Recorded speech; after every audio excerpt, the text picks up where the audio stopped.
Tur 202. Pozdravljeni. Zadnja epizoda podcasta Tur 202 v letu 2025 bo namenjena inventuri nove izjemne kolesarske sezone. Pripravili smo vam najbolj zanimive izseke letošnjih epizod, s katerimi boste lahko v naslednji dobri uri obnovili novo zgodovinsko uspešno leto za slovensko kolesarstvo.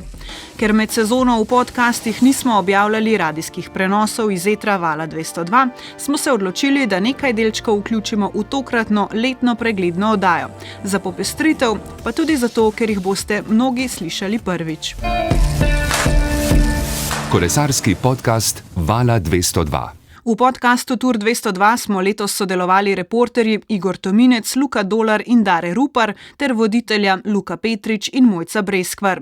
Želimo vam veliko užitkov ob poslušanju, ta pregled pa smo oblikovali kronološko, kar pomeni, da gremo na začetek sezone in na dirko po belih cestah Toskane. Naš osrednji zvezdnik Tadej Pogačar je že predtem dobil tedensko dirko po Združenih arabskih Emiratih, nato pa kljub padcu zanesljivo slavil na svoj prvi enodnevni preizkušnji sezone Strade Bianche. Zdaj je Pogačar sam v spredju, 19 sekund ima prednosti pred Tomom Pitcockom, ni hujših posledic tistega padca, čeprav zdaj gledamo Pogačarja v oblaku prahu v spredju, seveda vozi se za temi vozili organizatorjev v oblaki prahu, pa umazan od trave, od tistega padca in tudi z okrvavljeno levo nogo in levim ramenom. Res so posebni športniki, ti kolesari, kaj vse zdržijo in takšen Tadej Pogačar je danes torej napadel in zaenkrat kolesari proti tretji zmagi na belih cestah v Toskani. Najboljši vpogled v dramatičen trenutek na dirki Strade Bianche je imel mehanik pri moštvu UAE Boštjan Kavčnik, ki nam je dan po dirki obrazložil dogajanje. Meni je bilo najbolj grozen, ker zagledaš kolo sred ceste, kolesarja pa ni. Razmišljaš, kje je kolesar, no pol se je le prikazal iz, telih robitven. Jaz sem takoj krenil z menjavo novega kolesa, teda je vztrajal na starem, vendar po 500 metrov smo mogli zamenjati kolo, ker je zlomil ročico prestavno. Malo tako, ne zgodi se dostikrat, če se pa zgodi tako, da vidiš sam kolo kolesarja, pa ne pa itak pomisliš zmer na najhoj, kaj zdaj, kako študiraš, takrat je treba sam rešiti, pač se odzvati pravilno. Jaz mislim, da sem naredil prav, ker sem že štartal z novim kolesom, čeprav pač Tadej vztrajal na starem. Bomo imeli dobro šolo za naslednjič. Ja, moja prva misel ob tem padcu, ki sem ga videl, je pa bila, saj Tadej nikoli ne pade, kako se je lahko to zgodilo, ampak pokazal je, da je tudi prvi kolesar sveta iz mesa in krvi in da se včasih lahko tudi njemu primeri napaka. Res so redki njegovi padci v lanski sezoni, mislim, da se je zgodil samo eden na dirkah, če se je še kakšen na treningih, bo Boštjan bolje vedel, na tisti etapi Gira na samem začetku, ko so morda celo prepozno takrat zamenjali kolo in je potem na desnem ovinku s prazno sprednjo gumo padal, ampak takrat je bilo res pri nizki hitrosti in po moje ni imel niti kakšne praskice. Tole včeraj, to je bilo pa veliko bolj grozljivo za videti in pri izredno visoki hitrosti. Mislim pa, da je nekako pokazal, da tudi pasti zna, ker se mi zdi, da pri tej hitrosti, ki je bila v danih razmerah, da je mogoče je še celo odnesel najbolje možno in to je tista pozitiva, ki jo lahko, potegnemo iz tega padca, ker vsakemu kolesarju se zgodi in pri Tadeju je res redko in tokrat upajmo, da je ta bonus en padec na sezono že izpolnil na tej prvi enodnevni klasiki. Boštjan, rekli ste, da je najbolj grozno, ko vidite kolo, kolesarja pa ne. Koliko ste vi v avtu sploh imeli informacij, kaj se je zgodilo, ker si predstavljam, da videli najbrž niste takrat v živo ničesar? Ja, mi smo bili ravno takšna distanca je bila med kolesarji in spremljevalnimi vozili. Vemo, da vmes je vedno še sodnik pa nevtralno vozilo za menjavo pač kolesarjem, ki nimajo spremljevalnih vozil. Mi v bistvu nismo videli padca, samo pač jaz nekako zmer spremljam in tudi glihko Andrej spremlja, ker itak govori po radiju pač traso, kako gre, kje so odseki, kje so ovinki, nevarni odseki in tako naprej. Če spremljaš pač dirko, recimo jaz sem včeraj prej videl kolo, predno so po radiju povedali, da je padel. Pač taka bližina je bila in ne vem, če Radio Tour pač ni skoncentriran na dirko, se lahko zgodi tako, kot se je včeraj, da smo mi prej videli, da je padel, oziroma jaz sam, kakor pa je radio povedal, da je bil padec Tadeja. Konec marca je prišel na vrsto prvi tako imenovani spomenik sezone, dirka Milano-San Remo. Že nekaj let si Pogačar močno prizadeva, da bi se vpisal med zmagovalce, vendar mu vedno znova nekaj malega zmanjka. To je bil prvi od mnogih obračunov v sezoni z Matjajem van der Poelom, vendar se je pokazalo, da je bil Nizozemec v minuli sezoni v San Remu še pretrd oreh. Športni direktor v Pogačarjevem moštvu Andrej Hauptmann nam je obrazložil, kako se lotiti izjemnega van der Poela. Matthew je specialist za enodnevne klasike in včeraj je spet dokazal, da je vrhunski. Je pa tudi res, da ko po tako naporni, naprimer zgodilo se mu na dirki po Flandriji, da ga je odšprintil Asgreen, ki sploh ni hiter kolesar. Tako da na koncu na teh klasikah, če je dirka zahtevna, jaz mislim, da je najbolj pomembno, da moraš prvi začeti šprint. S hitrim kolesarjem moraš prvi začeti, da ga presenetiš. Seveda pa mora biti tak kolesar, šprinter že malo načet, da v bistvu anticipiraš ta njegov tiste prve metre, ki so zelo eksplozivni, potem pa če je preutrujen, se pravi, ne zdrži do cilja. Seveda to je v teoriji lahko, v praksi pa potem malo težje narediti.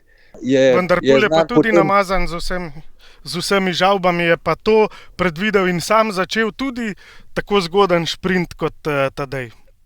Ja, seveda, ker včeraj se je vrhunsko počutil in je tak šprint lahko zdržal. Če pa ne bi bil, če bi bil pa na limitu, bi se pa lahko vse čisto drugače obrnil. Seveda pa treba povedati, da Tadej je res klancar, 3-tedenski kolesar, ampak glede na to, da sta oba po številu spomenikov izenačena, to pomeni, da je tudi Tadej zelo taktično podkovan in ne bi si želel jaz priti s Tadejem v ciljni šprint. No, prisluhnimo še kaj o tem sprintu včeraj povedal Tadej Pogačar.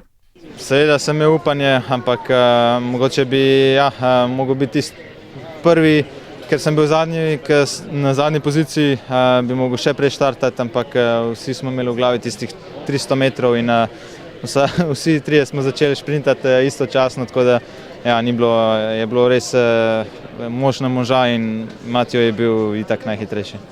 Približno to, kar smo tudi mi govorili, sta pričakovala, da bo Van der Poel močnejši ali sta morda računala, da bi lahko tudi Gana morda presenetil v tem sprintu? Ja, po tako dolgi dirki lahko čisto vse je mogoče, vsak razplet je mogoč.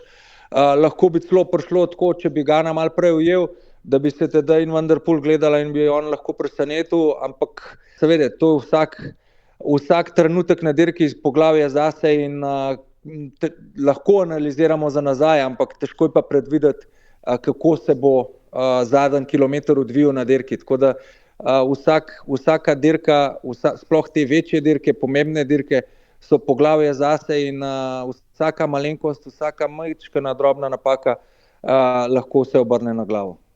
Gana je moral dvakrat loviti v zaključnih kilometrih včerajšnje dirke, tako da sem sam osebno mislil, da niti tako močen ne bo potem v zaključku, da bi prehitel Tadeja. Tako da me je v bistvu Gana na nek način presenetil, da je bil drugi, ampak očitno je kljub temu, da je porabljal moč, res da je v drugem poskusu lovil na spustu, kjer ni porabil toliko nog kot verjetno tisto znanje spuščanja, ampak enostavno je pa imel tudi Gana še veliko dinamita v zaključku. Ko pa po 300 kilometrih pride do sprinta, smo pa tako kot Andrej omenja, že dostikrat videli nepričakovane razplete in tudi kakšen sprint, spomnim se recimo Glasgowa, Tadejev sprint po ogromno kilometrih, ko je tudi ugnal sprinterskega specialista in potem, ko so vsi izčrpani, lahko pride do drugačnih razpletov, zato pa je tako razburljivo to kolesarstvo in da tako z užitkom spremljamo takšne obračune, še zlasti, ko so vpleteni največji, kar jih je v kolesarskem svetu. Konec marca smo edinkrat letos na najvišji stopnički videli Primoža Rogliča, ki je v veličastnem slogu napadel v zadnji etapi in ugnal domačega matadorja Juana Ayusa. Primož Roglič je danes uspel v samostojnem begu v zadnjih 20 kilometrih po ulicah Barcelone in olimpijskega hriba Montjuic. Napad se je izšel in prišel je v cilj približno 19 sekund pred svojim tekmecem Juanom Ayusom, ki je vodil do zadnjega dne, danes pa ni imel zdravila za slovenskega superzvezdnika. Še vedno lahko zmaguje Primož Roglič na takšen veličasten način, tudi pri 35 letih in tole danes je njegova 90. poklicna zmaga kot etapna in potem še 91. kot skupna zmaga na dirki po Kataloniji. Rogličev svetovalec Primož Čerin je bil gost našega podcasta po koncu dirke. Povedal nam je, da je ljubljenec slovenskih navijačev prišel na dirko neposredno z višinskih priprav, v tednu dni dirkanja pa do finala v Barceloni prišel v optimalno dirkaško formo. Vsekakor zelo zanimiva dirka v bistvu, predvsem z vidika Primoža Rogliča, zato ker je prišel na to dirko praktično naravnost iz višinskih priprav in to ponavadi ne pomeni ravno najboljše pripravljenosti, vsaj v prvih dneh ne, potem pa se ponavadi pri kolesarjih ta forma začne dvigovati in Primožu moram reči, da se je tokrat res zelo dobro išlo vse skupaj, ne glede na to, da je odpadla včerajšnja etapa praktično, ki je bila njemu bolj pisana na kožo kot tale današnja, ampak nekako je to znal obrniti sebi v prid in res odlično odpeljal tole današnjo etapo in pa tudi, mislim, da celotno dirko po Kataloniji. Izjemno dramatična dirka danes, izmenjava virtualnega vodstva za sekundo v prednosti Španec Juan Ayuso, pa potem Primož in spet Ayuso. Igor, je to njegova najbolj dramatična zmaga? Ne, mislim, da je že kakšno bolj dramatično tudi imel, saj se vsi spomnimo tistega Gira 2023 in snete verige, takrat mislim, da nam je veliko bolj srce zastalo, pa konec koncev tudi od teh enotedenskih lanska Dauphineja, ko sta se na koncu nadaleč borila z Jorgensenom, pa je rešil 8 sekund, je bilo bolj dramatično, tokrat pa v bistvu sam niti nisem dvomil, da na kakršnem koli terenu bo na koncu Roglič boljši od Ayusa, samo težko je bilo predvideti, ali bo razlika na koncu sekunda, 3 sekunde, ker zdaj, ko je bilo 28 sekund v generalni razvrstitvi na koncu razlike, je tako velika ta razlika, da ko bomo čez leta pogledali te rezultate, nam ta statistika sploh ne bo povedala celotne zgodbe, ker bomo rekli, to je bila ta Katalonija, kjer je Roglič zelo zanesljivo premagal konkurenco brez kakršnekoli drame, ampak v kolesarstvu včasih samo končni rezultat ne pokaže vsega dogajanja. Primož, kako ste vi spremljali to današnjo preizkušnjo? Kaj ste mislili ali pa ugibali, da se bo zgodilo po tistem drugem vmesnem sprintu, ko je Ayuso spet virtualno prevzel vodstvo v skupnem seštevku res z minimalno prednostjo? Ja, Ayuso je mlad kolesar, odličen kolesar, hiter kolesar, ampak Primož očitno je dovolj izkušen in predvsem zna opazovati in vsaj Moje mnenje je, da je opazil, da v tistih krogih do Barceloni, da nekako Ayuso ni več pravi. Kajti, da se je postavil sam v ospredje in na nekem klancu začel narekovati ritem, ki ga potem drugi niso več bili sposobni mu slediti. Je bil napad presenečenja, kajti v zdaj sodobnem kolesarstvu približno že kar lahko veš, da bo nečesa se zgodilo, ko se neka ekipa postavi v ospredje in pripravi teren za napad svojega glavnega tekmovalca. Tukaj je bilo to, bi lahko rekel kar tako, nekako spontano. Vendar mislim, da je Primož opazil, da Ayuso ne vozi več skozi ob njemu, kar je nek pokazatelj, da se nekaj dogaja. In takrat je treba preizkusiti, kaj je za tem. In Primož je to zelo, zelo dobro naredil. V pravem trenutku se odpeljal in potem je bila zgodba več ali manj končana. Prisluhnimo, kaj je o tem trenutku za napad povedal Primož Roglič. Dejstvo je bilo, da smo bili skoraj vsi skupaj do tistega trenutka in meni bi sigurno odgovarjalo, da bi bilo težje in ni bilo prav veliko v bistvu kandidatov, da bi želeli prav veliko hitreje iti, tako da sem jaz tam probal, dobil malo prednosti tam preko klanca, ki pa sem jo potem uspel držati vse do cilja. April je ponudil najbolj prestižne enodnevne klasike. Dirka po Flandriji je zagotovo eden od vrhuncev kolesarske sezone, Tadej Pogačar je s številnimi napadi tlakoval svojo drugo zmago. Nov vzpon na tej veličastni dirki po Flandriji in v ospredju znova Tadej Pogačar giblje se s celotnim telesom, ko se tako pelje. Vemo, da gre na vso moč in samo Mathieu van der Poel in Mats Pedersen mu sledita v tem trenutku. Pogačar je stisnil zobe, torej še zadnjih nekaj metrov, zdaj daje vse od sebe, ko se bliža vrhu tega vzpona in bo počasi pogledal verjetno nazaj, kdo mu še uspe slediti. Še vedno Mathieu van der Poel pri njem, tik na njegovem kolesu. Zdaj je Pogačar pogledal nazaj in opazil van der Poela in Pedersena. Imajo nekaj 10 metrov prednosti ti trije kolesarji. V podkastu smo cel niz napadov, ki jih je na poti do te težke zmage uprizoril Tadej Pogačar, pokomentirali z našim nekdanjim odličnim kolesarjem Janijem Brajkovičem. Kaj se vam je zdelo odločilno? So bili ti neprestani napadi njegovi tisti, ki so zlomili dirko in jo dokončno obrnili v njegovo smer? Ja, jaz mislim, da absolutno.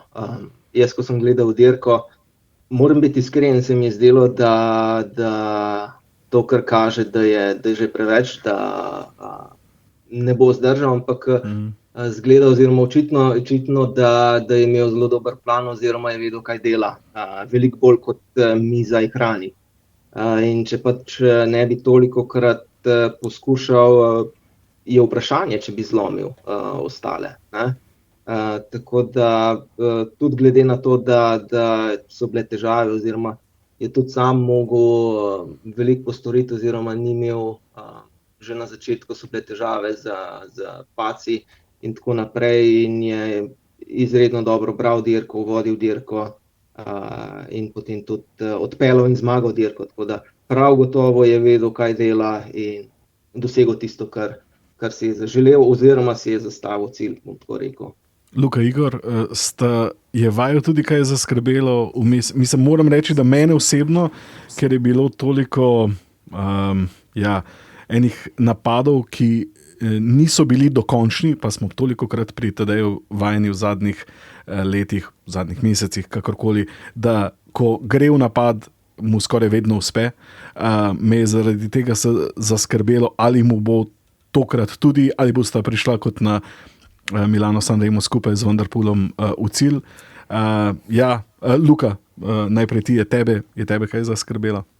Jasno je bilo, da v zadnjih 60 kilometrih se bo dirka odločila, tudi Tadej je tako napovedoval nekako in tam so ti vzponi, kjer enostavno izčrpa konkurenco in to je zastrašujoče, da jim govori, kaj bo delal, pa mu nič ne morejo, pa so zraven, pa probajo. Pa se mi zdi, da celo včeraj po Milanu Sanremu znova niso nekako sodelovali z njim ob teh pobegih od glavnine. So želeli, da sam dela, da se izmuči, da se iztroši, ampak tudi to ne gre. In ko Mats Pedersen na koncu v mešani coni reče na vprašanje, če je storil vse, kar je lahko ali kaj obžaluje, je rekel, čisto vse je bilo, kot sem želel, pač je najboljši vseh časov. In ko to reče drugovrščeni na dirki minuto zadaj, potem ne vem, če je še kaj sploh za dodati. Edino, kar mogoče lahko malce tolaži tekmece, je to, da je bil tadej tisti prvi izjavi, takoj uradni za organizatorja, precej skuhan, torej tudi njega je načelo. Po drugi strani pa se v narekovajih bojim za konkurenco, tako tudi z ekipo, da točno ve, kaj, kje, kako pojesti, se regenerirati, skratka, da ima tudi slab dan Tadej Pogačar zelo težko. Vse je tako dobro načrtovano, vsaj tako je videti, da res ni nekih minusov pri njem. Ja, za trenutek mogoče sem podvomil, če se ne bo zelo dobro organizirala ekipa Visma Lease Bike, ki je imela v zadnji osmerici 3 močne kolesarje, Wouta van Aerta, ki počasi prihaja nazaj v vrhunsko formo, pa Američana Jorgensona in tudi Tisha Benoja. 3 so bili, pa se nekako niso imeli skupaj toliko moči, da bi lahko polovili tiste, ki so se odpeljali naprej, v prvi vrsti Tadeja Pogačarja, pa Matjeja van der Poola in tako naprej. In s tem nekako Pogačar celo, kako bi rekel, nasprotuje zakonom fizike, ker po neki logiki bi 3 močni kolesarji iste ekipe morali odpeljati določen daljši sektor hitreje od enega samega. Ampak pri Pogačarju vidimo, da je na povsem drugi ravni in da je praktično pogosto sam močnejši kot ena celotna druga ekipa. Skratka, spet je uprizoril eno takšno dirko in na koncu opravil še z Van der Poolom. In prisluhnemo, kako je Tadej Pogačar doživel svojo 8. zmago na spomenikih, svojo drugo na dirki po Flandriji. Nikoli ne gre vse po planu, tudi danes ni šlo. V ekipi smo imeli kar nekaj padcev in izgubili smo nervaje za Intima, kar zgodaj na dirki. Tudi Florian je bil za padcem in je lovil cel dan, tako da ja, mogli smo se znajti vsem 4 samo spredjem, potem je še Florian prišel nazaj, tako da ja, smo nekako se lahko držali plana, ne čist 100%, ampak ja, fantje so naredili vse, dali so vse čez sebe in ja, je ratal. Teden dni po Flandriji je sledil tako imenovani pekel severa na tlakovanih odsekih od Pariza do Roubaisa. Tadej Pogačar je v iztekajočem se letu prvič nastopil na tej dirki, ki se je mnogi izogibajo, še zlasti tisti, ki poleti visoko merijo na dirki po Franciji. Ljubezen do tega težkega izziva je vzcvetela in slovenski zvezdnik se je že v prvem poskusu boril za zmago, spet s kom drugim kot Matjejem van der Poolom. Po pristanku v travi 38 km pred ciljem je izgubil stik z Nizozemcem, vendar smo v pogovoru z nekdanjim Pogačarjevim moštvenim kolegom Janom Polancem izvedeli, da tovrstne manjše in večje nezgode vedno krojijo to dirko. Jan, včeraj ste bili v vlogi športnega direktorja na dirki do 23 let. 11-krat ste dirkali na spomenikih, nikoli sicer na Roubaixu, ampak velikokrat dirkali na tlakovcih. A je ta spomenik, a je takšna dirka bolj stresna za tekmovalca na kolesu ali za športnega direktorja? Ja, res je kar stresna dirka, ampak mislim, da kar za oboje enak, no, tako za tekmovalce, kot za športne direktorje v avtu.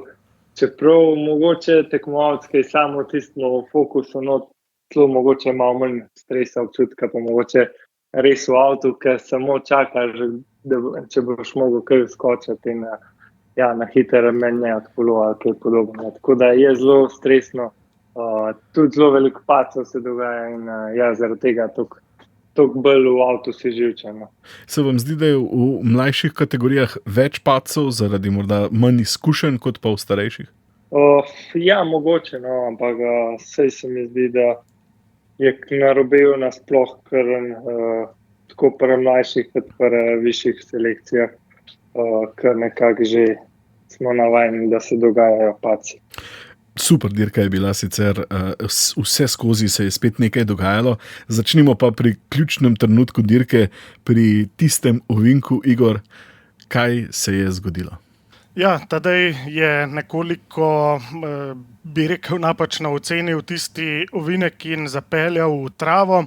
Potem je imel še to smolo, da ni tako kot Van der Poel samo zapeljal po travi pa nazaj na tlakovani odsek in bi šla dirka normalno naprej, ampak ga je prav tam čakala še ena luknja, zaradi tega je sledil padec in ni se mogel potem hitro vrniti, dovolj hitro, da bi bil še povsem v dosegu Van der Poela, ker je padla dol še veriga, morajo menjati kolo, tako je nastalo kakšnih 20 sekund razlike. Van der Poel ni čakal in tadej tudi potem v nadaljevanju ni mogel izničiti teh 20 sekund. Kolikor sem danes izvedel, je na tem rezervnem kolesu bil rahlo poškodovan disk, zaradi česar je nekoliko ob vsakem obratu kolesa podrsalo. To je Tadeja mogoče malenkost upočasnjevalo, še bolj pa nerviralo, ker je vedel, da se to dogaja in je imel še bolj kot to v glavi, da ga ta zadeva upočasnjuje. In nekako ga je potem to tudi mentalno dokaj obremenjevalo v zaključku te dirke. No, vendarle pa je treba reči, da je imel na drugi strani najboljšega možnega nasprotnika, največjega asa na tlakovanih odsekih in da ni presenetljiv takšen razplet, kot je pravzaprav. Pogačar je rekel, da je bil Van der Poel premočan zanj, tudi če ne bi prišlo do padca. Prisluhnimo. Ja, res fascinantna dirka, vse se lahko zgodi, veliko defektov, veliko padcev. Na koncu, ko sem probal se napadati Matija na sektorju z vetrom v hrbet, in res sem mogoče malo, nisem dobro skalkuliral ovinka in sem prehitro prišel. Videl sem motorje, tam so stali, niso zavijali, tako da sem mislil, da še ni ovinka. Ampak kar naenkrat je bil ovink tam in velika luknja in sem padel in ketna dol padla in dobil novo kolo. Ni dober delal novo kolo, se je igralo z mojo glavo, pa sem še enkrat zamenil. In trpel do finiša. Mislim, da danes je vseeno zmagal najboljši kolesar tega terena in mislim, da ne bi bilo dosti drugače, če bi tam ne bi padel, tako da vsa čast Matiju, res je bil fenomenalen. Velikokrat govorimo, da je prav, da se v profesionalnem kolesarstvu počaka na tistega, ki ima nesrečo, ki ima defekt, ki doživi padec, ampak na Pariz-Roubaix pa to ne velja. Zakaj? Ja, mislim, Pariz-Roubaix je ena taka dirka, da če bi hotel vsega čakati, bi lahko samo čakal drugega. Tako da v bistvu na Roubaixu mislim, da je kar neko nepisano pravilo, da če se ne čaka drugih, tako da ni nič za zameriti Van der Poelu v tem primeru.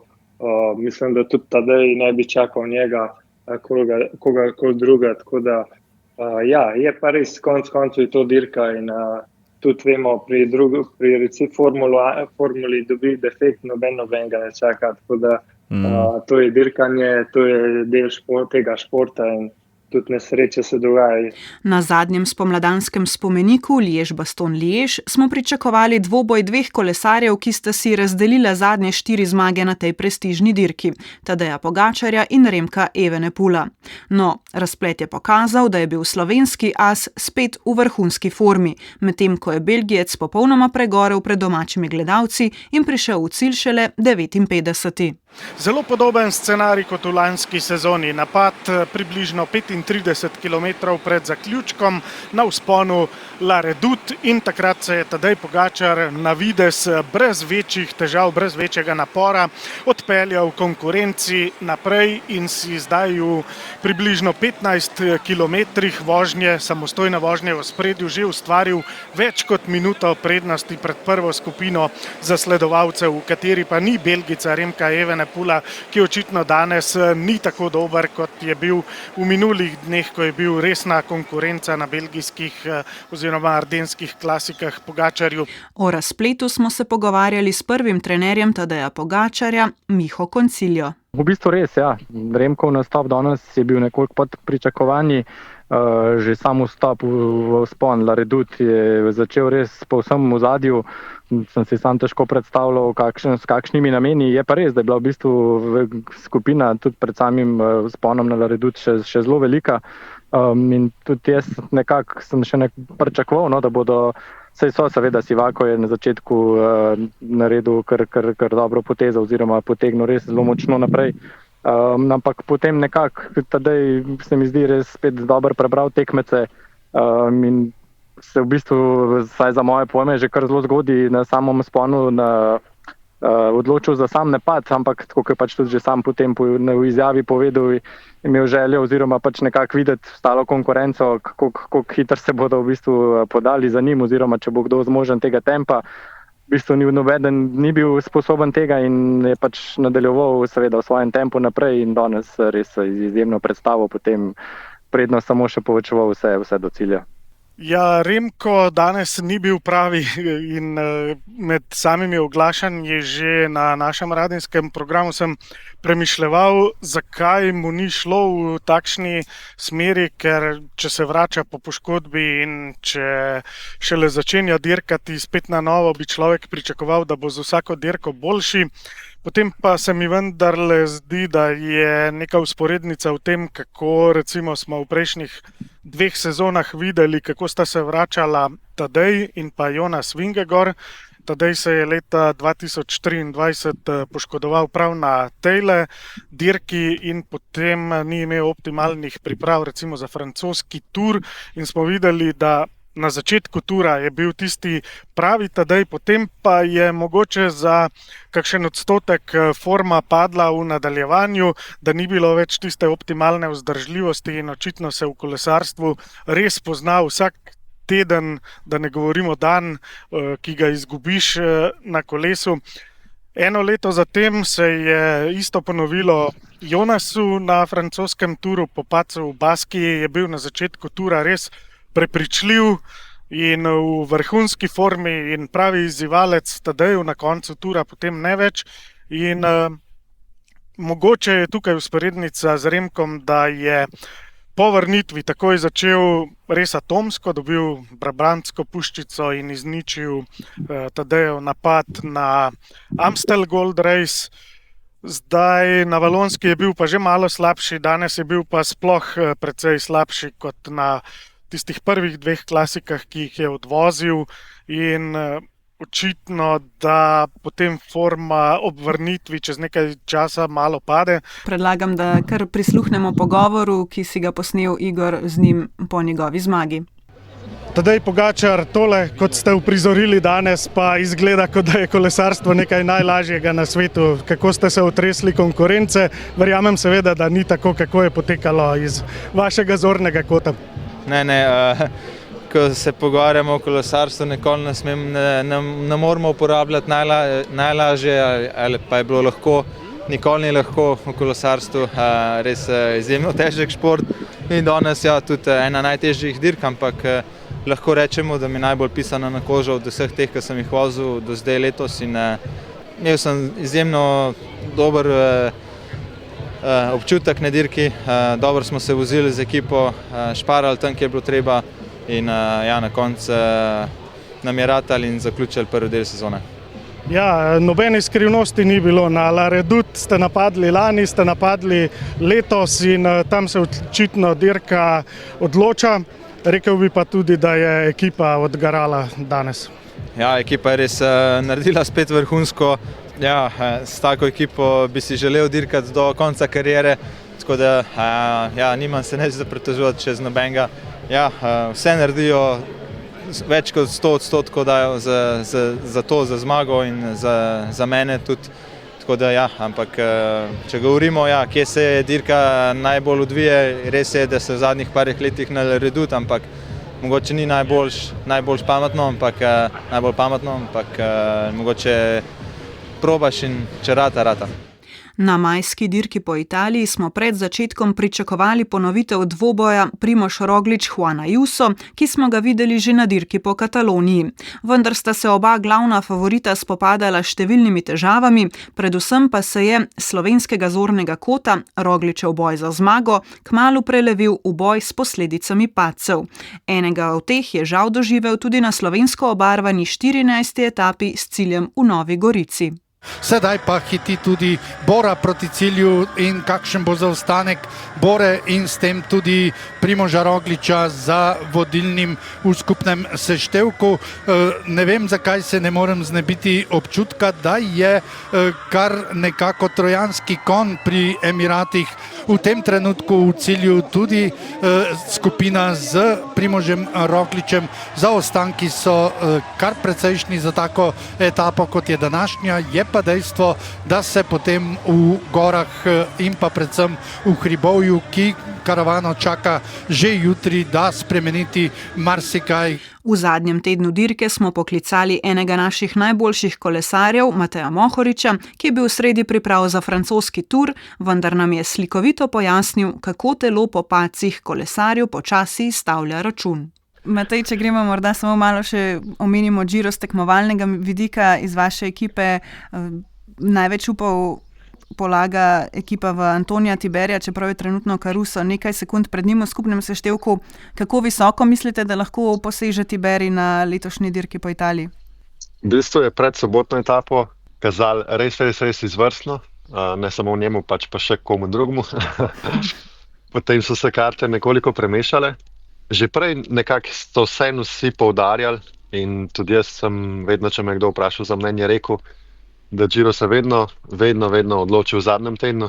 Med narekovaji lahko rečemo, da pravih klancev več kot enega v bistvu sploh odpeljali niso prej. Zadnji teden jih imaš pa cel seznam, tako da res se šele tam delajo potem tiste največje razlike in se pokaže, kdo je najbolj trdoživ, kdo je največ privarčeval z energijo prej. Nekako ne vemo, kako hudo je z Antonijem. Včeraj je sicer potem odlično borbo in prišel z najboljšimi, tudi odgovarjal na napade, tako da upi vseeno so, ampak ja, nihče zagotovo ne ve napovedati razpleta, kaj se bo pa zdaj res zgodilo v tem brutalnem zadnjem tednu. Rekli ste, bomo videli, kako bo s Tiberijem po padcu. Kdaj po padcu je najtežje? Je to takoj, morda naslednji dan, ko se vse skupaj malo razboli? Je to po prostem dnevu? Kako bi se zdaj želel reči, nimam pojma, ne vem, nisem nikoli padel. Ja, enega teh najbolj... Tretji dan je najbolj brutalen, ja. V bistvu, takoj, ko padeš, je itak šok adrenalina in ne veš niti slučajno, pri čem si imaš lahko. Ne vem, kaj vse polomljeno, pa zmoreš nazaj na kolo in v določenih priložnostih tudi še boriti za dober rezultat. Potem pa je bilo neštetokrat primer, ko je ne vem, se mi zdi, da je Filip Gilbert enkrat na Amstel Gold Race prav grdo padel in polamil par kosti, potem seveda zlezel nazaj na kolo in priključil nazaj glavnini, potem zmagal na dirki in potem po dirki gotovo, da ima ne vem koliko kosti polomljenih. Tako da ja, tisti prvi dan je totalno adrenalinski šok in človeško telo je en tak, je zelo trdoživ organizem, zelo zanimiv in v tistem adrenalinu pač zmoreš marsikaj. Tudi jaz sem to v karieri večkrat videl pri sebi. Se mi zdi, da mi v normalnih pogojih ljudje pač rečemo, da damo vse od sebe, ampak to niti približno ni vse od sebe. Telo ima nešteto varovalnih mehanizmov, ki skrbijo za to, da se ne prekurimo, da se ne samo poškodujemo, da ne gremo čez nek nivo, čez nek prak zmogljivosti, ampak v določenih primerih z določenimi čustvi predvsem Glava je tista, ki potem vse nadzira, se pravi nezavedno, zagotovo nezavedno. Nemogoče po moje to natrenirati, da bi lahko ti zavedno izklapljal te mehanizme bolečine in čustev in vsega. Lahko včasih potem v pravih okoliščinah presežemo samega sebe in naredimo stvari, za katere se nismo o njih sanjali, da smo o njih sposobni. Seveda potem za to kasneje plačamo ceno, a ne? Potem se seveda v takem trenutku zatiskaš oči in rečeš, da bo vse v redu, da ne more drugače biti, a ne? In to en dan gre, 2 dni, tretji dan telo izstavi fakturo, naslovljeno na tvoj naslov in ti nastavi zrcalo. Sploh, če je to dan počitka. Se pravi, zdaj nam je nekako veliko bolj kristalno jasna slika tudi v primeru Primoža Rogliča na letošnjem Giru. Napočil je trenutek, ko mu je telo izstavilo to fakturo, ki jo omenjate. Tam vedno je izjema v pravilu. Ker Primož tukaj, ne vem, če lih dobro šteje kot primer. Kaj on zavrača fakture? On zavrača fakture, on jih stornira, on je tak borc, da on se mi zdi, pa res to sposobnost, da ignorira to bolečino in si zastavi ta cilj in toče z glavo v zid, dokler se zid ne podreja. Ne? Vseeno se je Roglič držal reka, da pametnejši odneha in ni šel z glavo skozi zid, ampak je odstopil 5 etap pred koncem. Do odstopa se je kljub številnim težavam še držal v prvi 10-terici, potem pa prepustil tekmecem, da se udarijo za najvišja mesta. Giro 2025 je imel res nenavaden zaključek, ko je Mehičan Isak del Toro v dresu Emiratov skupaj s športnimi direktorji naredil taktično napako v predzadnji etapi, kjer je rožnato majico vodilnega predal Britancu Simonu Yatesu iz moštva Visma Lisa Bike. Junij je bil mesec mladega slovenskega upa Jakoba Omerzela. 19-letnik, ki je zdaj že najnovejši slovenski član elitne svetovne serije, je najprej osvojil belo majico na dirki po Sloveniji, takoj zatem zmagal na eni najpomembnejših dirk za mlajše člane, Giro naslednje generacije, nato pa si priboril še majico državnega prvaka. O Jakobu Omerzelu smo več povedali v podkastu po koncu dirke po Sloveniji skupaj z direktorjem dirke Bogdanom Finkom. Bogdan, kako pomembno je to za vas, da so Slovenci v ospredju, vsaj v begu, da so v najboljši 10-terici, morda ko pride do sprinta, pa recimo tudi Jakob Omerzel, ki je bil morda najbolj izpostavljen od vseh? Ja, kot že večkrat povedano, dirka po Sloveniji je nam, slovenskim klubom, na nek način malo večje okno v svet, da na tej dirki lahko opozorimo, naši fanti lahko opozorijo nase. 5 dni prenosi v živo na Eurosportu, 137 držav, vse najboljše ekipe pridejo. In tukaj probajo naši fantje, Slovenci govorim, izkoristiti svojo priložnost, tako kot se je izkoristila Tadej, pa Primož, pa Jan, pa vsi ostali. Kar se tiče Omerzela, videli ste, da fanta mi v Novem mestu dobro poznamo, ker je bil tukaj kar dolgo let, 6 let, 7, nekaj takega. Že v začetka smo ga porinili tudi na tisto, v narekovajih, porinili na novinarsko konferenco in fant se dobro razvija. Seveda je pa na njemu vse, na ekipi, da bo čez čas postal pravi dober kolesar. Mislim, da imamo za 3-tedenske dirke v njemu Slovenci potencial. In odlično je on izkoristil in tudi Adrian Mobil 6. mesto, pa 7. Finkšta, pobeg pritržnika v petek skoraj do konca, tudi Žumar je prvi dan v pobegu in kaj drugega, kot da poskušaš presenetiti te najboljše ekipe na svetu, ti niti ne prestane. Kako iskati to razmerje profesionalnih ekip, domačih ekip, da ste vi zadovoljni na koncu, pa tudi kolesarje? Ja, kolesarska dirka po Sloveniji je v razredu Pro serije, se pravi, če pogledamo v nogomet, to je recimo Liga Evropa. Prvi razred je Giro, Tour pa Vuelta, potem smo pa mi v boku dirke po Norveški, Britaniji, Belgiji in tako naprej. In na nek način tukaj, tako kot je Norvežan izkoristil priložnost in zmagal, opozoril nase, tako si mi želimo tudi, da Slovenci upozorijo nase. In vedno je oziroma v zadnjih letih se je ta prepad med World Tour ekipami pa profesionalnimi in pa kontinentalnimi ekipami zelo, zelo povečal. Kakor se pogovarjamo s Kolesarsko zvezo Slovenije, pa tudi s trenerji v Sloveniji, se ta prepad zdaj nekako zmanjšuje, se pravi, naši fantje so počasi prihajali nazaj in lahko tekmujejo, bo pa v taki konkurenci težko opozoriti, ampak konec koncev imamo našega fanta Slovenca Jakoba Mrzela, ki je pa spet opozoril nas, tako kot je leta 2015 Primož Roglič ali pa 2017 pa 2018, pa tudi 2019 Tadej Pogačar. Samo malo bi se tukaj vključil zdaj Jakob Mrzel, član razvojne ekipe Bahrajna, torej že trenira z največjimi strokovnjaki na svetu in me tukaj zanima, ali bi bil tako dober na letošnji dirki, tudi če bi še bil v dresu Adrie Mobil. Jaz sem prepričan v to, zato ker vemo vsi, da Jakob je talent in bi na sebe definitivno dirki po Sloveniji opozoril, mogoče on bi lahko tudi danes prišel do zmagovalnega odra. V strokovnem žargonu bi rekel, da lahko bi bil danes ali pa končal dirko po Sloveniji tudi 8. Ampak vsi smo videli, da je talent in to smo vedeli že prej in nekako sem prepričan, da bi bil rezultat enak. In že smo pri dirki vseh dirki po Franciji, ki jo je Tadej Pogačar dobil 4. v karieri. In to z ogromno prednostjo 4 minut in pol pred svojim standardnim tekmecem, Dancem Jonasom Vingegorjem. Že 3. Nemec Florian Lipovic je zaostal kar 11 minut. Že drugo leto zapored je Pogačar končni uspeh zacementiral že ob koncu drugega tedna v Pirenejih. Tadej Pogačar prihaja v cilj in je najhitrejši v današnji vožnji na čas.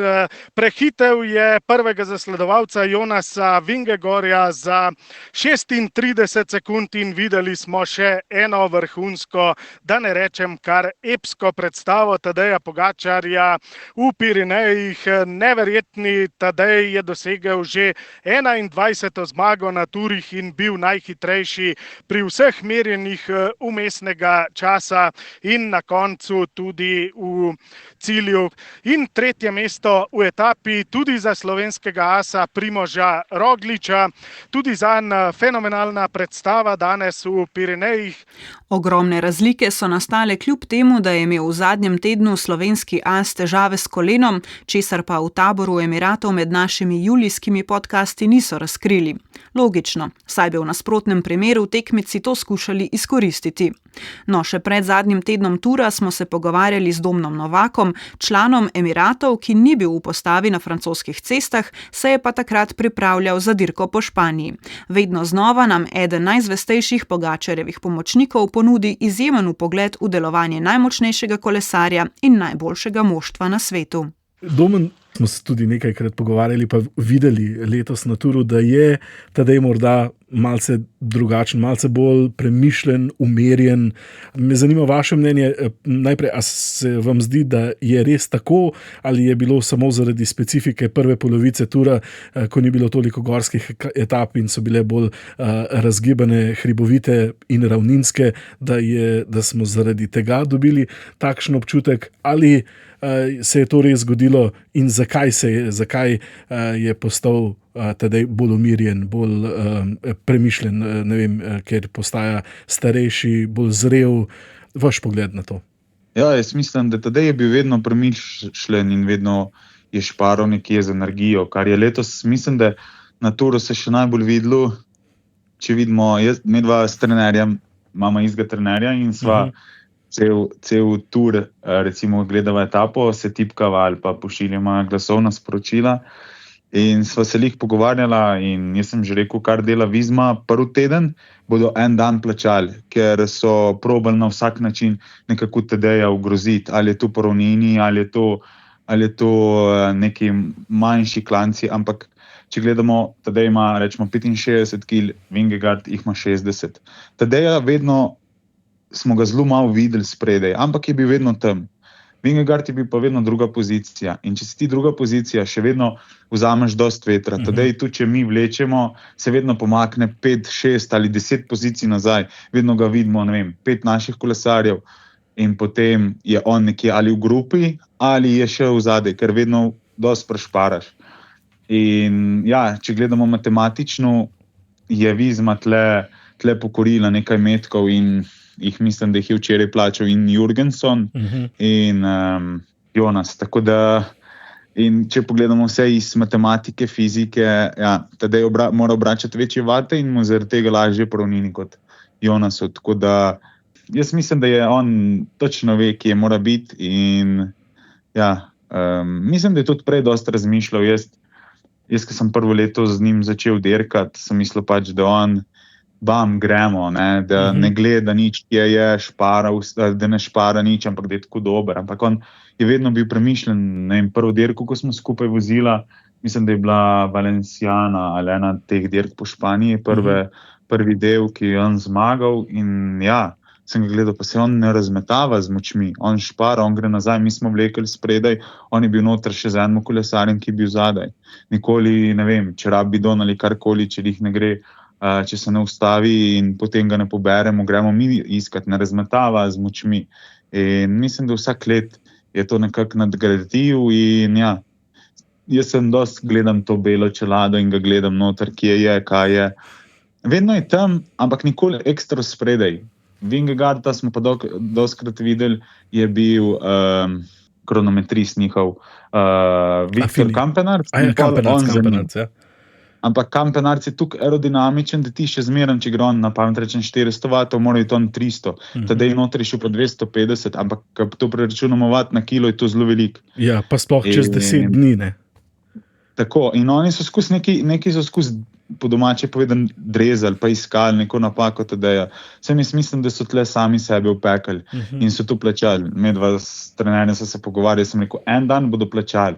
Zdaj, kater bomo pa videli. In mislim, da so včeraj zelo plačali. Sploh je veliko plačal Jurgenson, ki je bil dost tudi odrezal na intervjujih, je dost tudi drezal, po domače povedan, je bil tako soren, ampak mislim, da včeraj se pa malo naredil korak nazaj. Je tudi dobesedno sredi etape, ko ga je moral Sepkus počakati, da ga je povlekel nazaj v glavnino. Mnogi so ravno to tudi poudarjali, da je skušala Visma narediti dirko težjo, ampak teže je dirka, bolje je za Tadeja Pogačarja.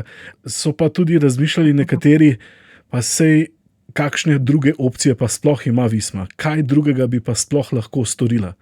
S kakšno taktiko bi sploh lahko premagala Tadeja Pogačarja? Se vam zdi, da je bila Visma stisnjena v kot, da je bila prisiljena na takšno, bi rekel, da skoraj kamikaze taktiko, da je takšno taktiko ubrala, šla na vse ali nič in v večini primerov bi pač pogorela in tudi v dosedanjem poteku dirke je? Jaz mislim, da oni bi mogli ciljati na dolge klance. Mislim, da tam je edino, če gledamo tudi v premoči na klane, zdaj, ko mi nimamo Žuval Almeida noter več, da so najmočnejši številčno na klanec. Ampak jaz mislim, da so tukaj že pokorili po ravnini, da so včeraj vsi plačali. Mi, če gledamo, včeraj je ustal zraven Narvaez, ki mene osebno je zelo prisanetil. Pač nisem si mislil, da bo lahko. Mislim, da so se ga naletili napačno, pa jaz tudi mislim, da je takrat, ko je on zgubil prvič tur, je ga plačal na kol, da loze, bili so prej že dolgi klanci. In jaz mislim, da oni bi mogli tam čakati, pa kakšnega da tu beg, pa da bi potem ga počakal. Pač. Ampak da boš pa ti pač že matematično ga hotel po ravnin stresti, jaz pa mislim, da ne. Plus tega, da če gledamo, je Tadej tehnično bolj spreten kot Jonas. Nihče ni našel recepta za Tadeja Pogačarja, kar pa je tako ali tako praktično misija nemogoče, ko je številka 1 na svetu v življenjski formi. O prikritih težavah v zadnjem tednu pa ob koncu našega letnega pregleda, ko nam je to sam razkril na krvavcu. Po 4. zmagi na turu si je Pogačar vzel nekoliko mirnejši avgust in med drugim na dirkah spremljal svojo zaročenko Urško Žigart. Ta je letos postavila nove mejnike v slovenskem ženskem slovenskem kolesarstvu. Na dirki po Švici je osvojila 5. mesto, 9. je bila na dirki po Italiji, njen vrhunec dosedanje kariere pa je avgustovsko 2. mesto v skupnem seštevku na dirki po Romandiji. Najprej moram se res zahvaliti ekipi, ki so dirkale odlično. Res smo verjeli v to zmago, res smo dali vse od sebe. Punce so nadzorovale celo etapo, tudi ko še ni bilo kamer. Na koncu pričakovan napad FDŽ-ja in Elis. Nažalost na takih eksplozivnih, kratkih klancih pač nisem najboljša, ampak nekako smo poskusile z ostalimi, ko smo prišla čez vrh, omejiti izgubo in ja, mogoče sem si tudi malo preveč želela vse skupaj. Ko je prišla mimo mene Kata Blanka Vlas, sem ji želela slediti in ja, potem je šla v en ovinek res, pač nad mojimi zmožnostmi ali pa ja, tiste 1 milisekundi sem se malo ustrašila in potem sem sredi ovinka mogla iti naravnost. Tako da sem še pri enih doma pogledala, kako je vmes. Ja, pol sem pa vse, kar je še ostalo v nogah do konca etape, nažalost tistih nekaj sekund premalo. Verjamem, da za dosti ljudi sem bila pač poraženka dneva, ampak jaz sem ful vesela za ta rezultat, ful vesela, kako smo dirkali kot ekipa. Zelo, zelo vesela, da uživam v dirkanju kot še nikoli prej, oziroma sploh si nisem mislila, da je to možno. Vesela moram biti tudi z napredkom povsod. Prvi del septembra je v kolesarskem svetu minil v znamenju ponesrečene dirke po Španiji, na kateri organizatorji niso znali poskrbeti za varnost kolesarjev, protestniki pa so večkrat vplivali na potek dogajanja. Po Vuelti za čim hitrejšo pozabo pa so se spet bližali novi vrhunci. Osrednji slovenski zvezdnik je najprej odpotoval na kanadsko turnejo, na kateri je na 2 enodnevnih klasikah poplačal delo, ki ga zanj opravljajo pomočniki. Na prvi je omogočil boj za zmago Pavlu Sivakovu, na drugi prepustil najvišjo stopničko Brendonu McNultyju. Seveda z mislijo, da zanj septembrski vrhunec še prihaja. To je bilo svetovno prvenstvo v Kigaliju. Spet je postavil pod vprašaj vso kolesarsko logiko in taktiko ter uprizoril odločilni napad še bolj zgodaj kot leto poprej. Tadej Pogačar pa tokrat napada glavnino 104, mislim, da je bilo celo več, 105 km pred zaključkom te preizkušnje in ali je to sploh mogoče, da je slovenski jaz se še enkrat odločil, da bo skušal narediti hudo selekcijo in to še bolj zgodaj kot na lanskem svetovnem prvenstvu. Čez nekaj trenutkov bo Tadej Pogačar ujel zadnjega ubežnika na trasi.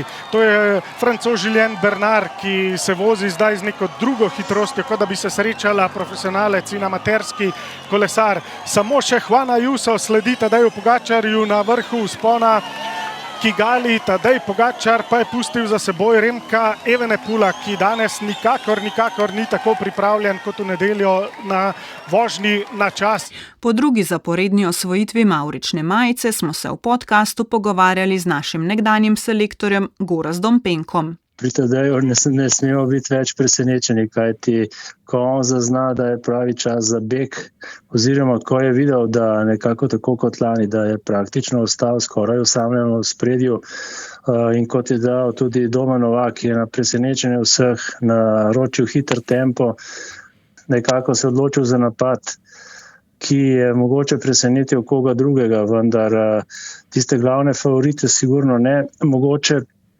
je bil ta dogovor tudi z Isakom Del Torom, kajti on se je hitro priključil zraven.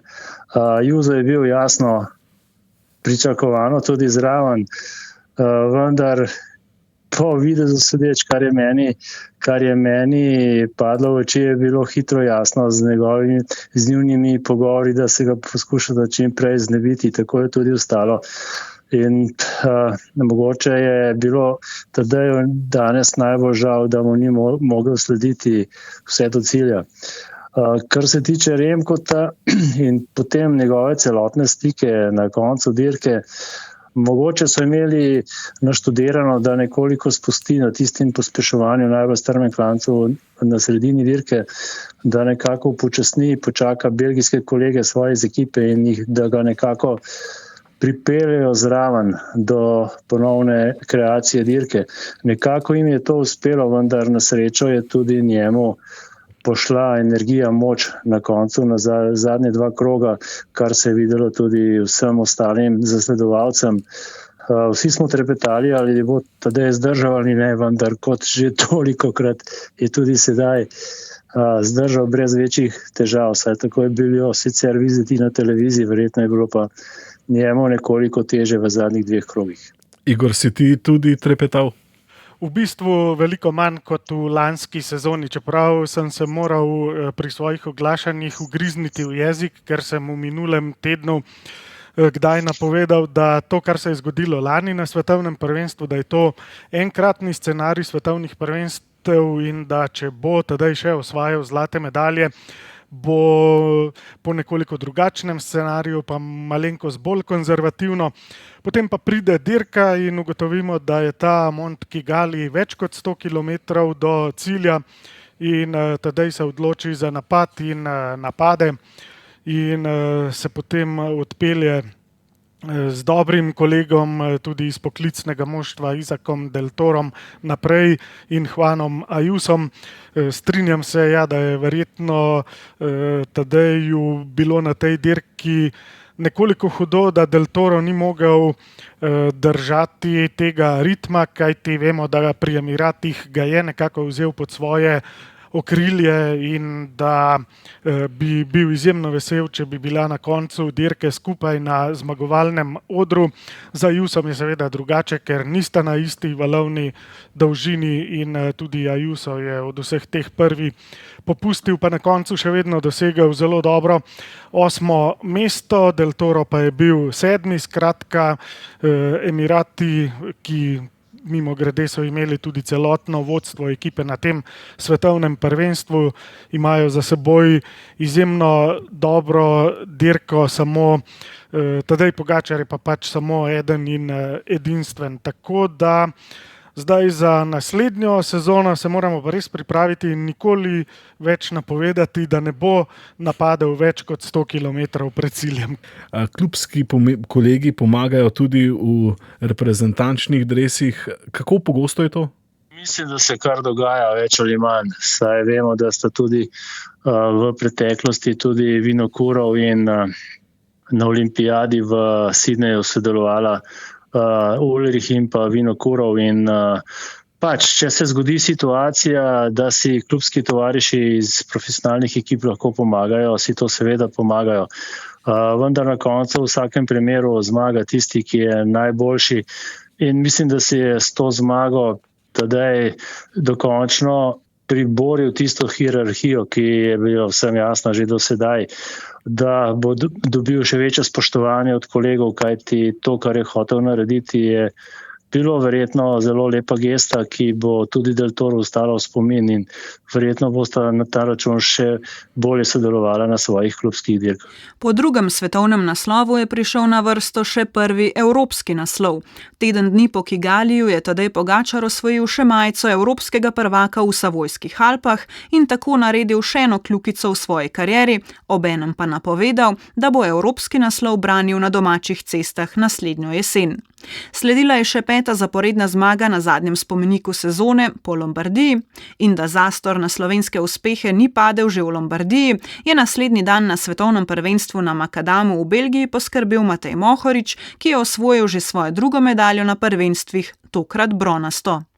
Letos je bila proga na svetovnem prvenstvu še bolj enostavna kot lansko leto, še manj tehnična. Zato je bilo več taktiziranja, več strategije, več borbe za pozicije v prvih 2 urah dirke. Ko so se začeli odvijati ključni trenutki, tisti napad 4 kolesarjev, tisti napad je šel kot protinapad enemu mojemu napadu, tako da zaradi tega nisem mogel slediti. in sem takoj vedel, da je ta položaj neidealen. Tretje mesto je zelo vidno, zelo pomembno za naše opremljevalce, da je ta medalja plod tega dela in še ena potrditev, da v tej disciplini sodim med najboljše. Tako kot je bila za slovensko kolesarstvo vsa sezona izjemna, je bil takšen tudi zaključek. Temu je sledil še Pogačarjev dobrodelni izziv s klanca v klanc, od klanca pri Komendi do krvavca, na katerem so lahko prvega kolesarja sveta od blizu na delu videli kolesarski rekreativci. Na ciljnem prostoru je bil Pogačar pred zbranim občinstvom tudi gost naše epizode podcasta ob zaključku sezone. Ste svetovni prvak spet in evropski prvak prvič, zmagovalec Tour de France. Lani ste rekli po svetovnem prvenstvu v Zürichu, da je bila to vaša najboljša dirka do zdaj. Je katera dirka letos to presegla? To smo se pa včeraj v avtu pogovarjali, ko smo se domov vzeli iz Lombardije in smo kar razglabljali Orang in mislim, da je bilo res lansko svetovno prvenstvo najboljša dirka. Ne vem, no, težko je res eno izpostaviti, ampak Zakaj je lanska boljša? Mislim, prva zastava, Maurica, malo manj pričakovano kot letos, tudi na trasi same dirki je bilo malo bolj kolesarsko vzdušje kot letos, tako da tisti lani je bilo res fenomenalno. No. Pa še tak effort sem mogel dati, da sem zmagal. Se spomnim, ko sem prišel v finiš polomljen, kakšen sem bil pol še do večera. Nikoli nam pozabil, koliko sem bil po Zürichu zmatran. Tudi za to. Se mi zdi, da ste lani in letos spremenili kolesarstvo. Samostojni pobegi so zdaj postali ne, da so nekaj posebnega, nekaj, kar redko vidimo, ampak stalnica. Tudi, ne samo vi, tudi drugi, ne vem, Pedersen na Gent-Wevelgemu, Mathieu van der Poel na nekaterih dirkah, spremenili ste kolesarstvo.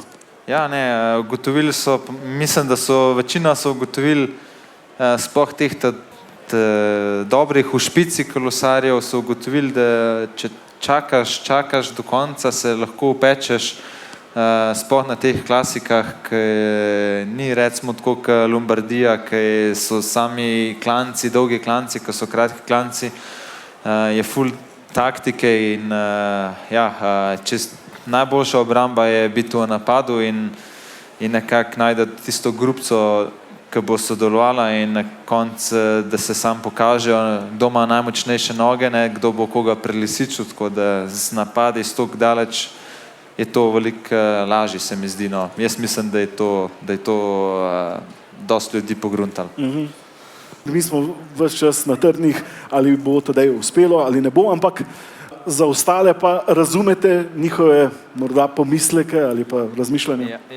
Mislim, sej uspejo te dolgi pobegi, ampak recimo tako, kot smo videli, en zelo lep primer je bil Amstel Gold Race ali pa Strade Bianche, kjer sem padel in potem je ta napetost in na Amstel Gold sem tudi probal oddaleč, ampak v zadnji sta me ujela Skelmoze in Remko in sem zgubil to dirko, tako da eni vidijo o tem, da je zanimiva dirka, eni mislijo, da je takoj vsega konc, ko je en kolesar v spredju, ampak recimo lani v Zürich do zadnjih 10-5 kilometrov se ni vedel, če mi poznesel, tudi letos v Rwandi res tudi zame je bilo ful napet in enim je to všeč, enim ni, jaz benmu ne moram zamerati, benmu ne moram reči, da ne uživa v temu, kar jaz počnem in vsak ima svoj pogled na to. No. Vedno se mi zdi, da ste na klasikah prešerno razpoloženi na kolesu, se mi zdi, da vedno dobre volje. Letos smo vas pa na Turu včasih videli nejevoljnega, ker so res delali predvsem kolesarji Visme. Zelo naporen tur, sploh na začetku, v prvih 2 tednih, ko je šlo sicer veliko po ravnem, ampak zaradi vetra, zaradi vseh napadov so skušali vse čas mešati štrene in je naredilo zelo zahtevno dirko. A je Tour včasih nujno zlo, ker je največja dirka na svetu, ker je treba iti tja, ampak ker v 3 tednih, tudi če je na papirju bolj lahkoten začetek, je še vedno izjemno naporno. Ja, Tour je nujno zlo vsake ekipe in res že na Dauphineju, ko si na Dauphineju kao pripravljalna dirka, vidiš, da je tam nek predih tura, koliko so fantje pripravljeni in potem na Touru to res vsi, ki so na štartu, vsi so nešpičeni in ja, letos je bil najhitrejši Tour v zgodovini, če se ne motim, in vsak dan je bilo nekako neki stres, zelo težko progo so naredili že v prvih 10 dneh, zmer neke zanke, zmer neke zaključni mehni vzpončki in ja, ful je bilo hektično. Potem je prišel drugi teden, tam je mi ležal, ja, drugi teden mi je res ležala trasa na progi, mislim na koži, naredil res vrhunski kronometer, vse je šlo lepo, vse je šlo super, ko po maslu bi rekel. Potem pa je prišel zadnji teden, želel sem si nekako še alpske zmage, sploh na Loze, tisto nek revenge od 2 let nazaj, ampak če bom čisto iskren, ni šlo vse po planu. Zadnji teden, en dan po Mont Ventoux sem imel težave s kolenom in takrat se je pol začel malo tisti dvomi, če bom sploh lahko nadaljeval, če bom lahko zdržal tisti kraljevo etapo in potem še laplanje, slab vreme je bil, mraz je bilo, telo je šel nekako defenzivo, sem nekako vodo zadržal, ker telo je bil v šoku, dosti je imel in nisem se počutil najboljš, moram priznati, ampak mislim, da vsak kolesar na kjermokoli Grand Touru 3 tedne ni mala malca za zvozati in ponavadi smo že zmatrani po prvem tednu, pa imaš pa še 2, ne? In ja, mislim, da noben kolesar ne pride spočit domov iz Grand Toura, sploh pa iz Tour de France, ne? Tole povedano ob koncu nam je lahko opomnik, da zmag kateregakoli kolesarja, niti Tadeja Pogačarja, ne smemo jemati za samoumevne. Vedno je v ozadju neka zgodba, da ne rečemo drama. Ob koncu leta pa smo naše 3 reporterje vprašali, kateri kolesarski trenutek jim je v letu 2025 najbolj ostal v spominu. Tole so Igor, Dare in Luka. Meni bodo v letu 2025 v glavi najbolj ostali prizori svetovnega prvenstva v Ruandi. Gledalci so pripravili izjemno vzdušje, tisto prvinsko navdušenje nad športom, predvsem na gori Kigali, na odločilnem delu proge cestne moške dirke svetovnega prvenstva in potem tudi sam zaključek dirke. Cilj je bil zasnovan tako, da se je Pogačar po zadnjem vzponu nekako iz spodnjega dela zaslona prikazal in potem pripeljal čez ciljno črto in na navdušenje vseh pobral še en naslov. Vsaj sam vedno razmišljam, da so morda najpomembnejše celo dirke, kjer dirkajo mlajši tekmovalci, tako da me je vražje navdušilo, kar je počel Jakob Omerzel v zadnji sezoni. Upam, da to niso njegovi limiti in da bo lahko tudi v članski konkurenci, kjer se bo potrjeval prvič v naslednji sezoni, seveda med profesionalci, znal potrditi tisto, kar je opravil med mlajšimi člani, pa še prej med mladinci. Tudi vse dirke, ki sem jih spremljal neposredno na prizorišču, so mi bile nekaj posebnega. Tu bi tudi izpostavil Evropsko prvenstvo v Franciji, tudi z vidika, ker sem vsak trenutek tekmovanja spremljal tudi z očmi, kaj bodo v naslednjem letu na tem področju naredili slovenski prireditelji. Moram pa reči, da z reporterskega vidika pa sem najbolj užival v sklepni etapi Tura, torej dirke po Franciji 2025, ko so organizatorji predstavili traso z drugačnim zaključkom, ko ni bil na sporedu klasičen šprint na Elizejskih poljanah, ampak so si drznili znova predstaviti oziroma traso peljati čez Montmartre, tako kot na olimpijskih igrah.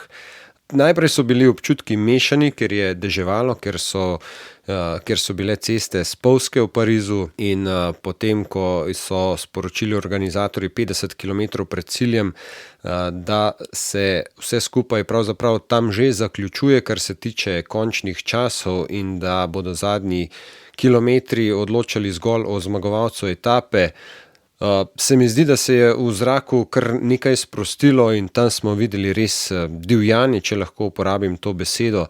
In ko sem spremljal vse skupaj, je bilo to drugače predstavljati poslušalcem, kot pa, bom rekel, klasično etapo na večetapni dirki, ko smo nekako računali na to, da bo Tadej Pogačar vendarle na zadnji etapi tudi ugnal vse, ampak na koncu jih ni. In kar mi je zares pognalo kri po žilah, je bila nova vratolomna vožnja Mateja Mohoriča. Nekajkrat nam je zastal dih po tistem spuščanju z Montmartra, ko je šlo res na milimetre ob kakšni bankini, na spolzkem cestišču, na spolzkih tlakovcih. Takrat se je Matej res snel z verige, če lahko rečemo temu tako, in skušal priti tudi do zmage. Skratka, zares ta etapa je pustila največji vtis v tej sezoni, saj name. Hvala za pozornost. Tudi v naslednjem letu vam želimo veliko kolesarskih užitkov nasploh, pa tudi ob poslušanju novih vsebin našega podcasta. Srečno 2026 in se slišimo. Tur 202.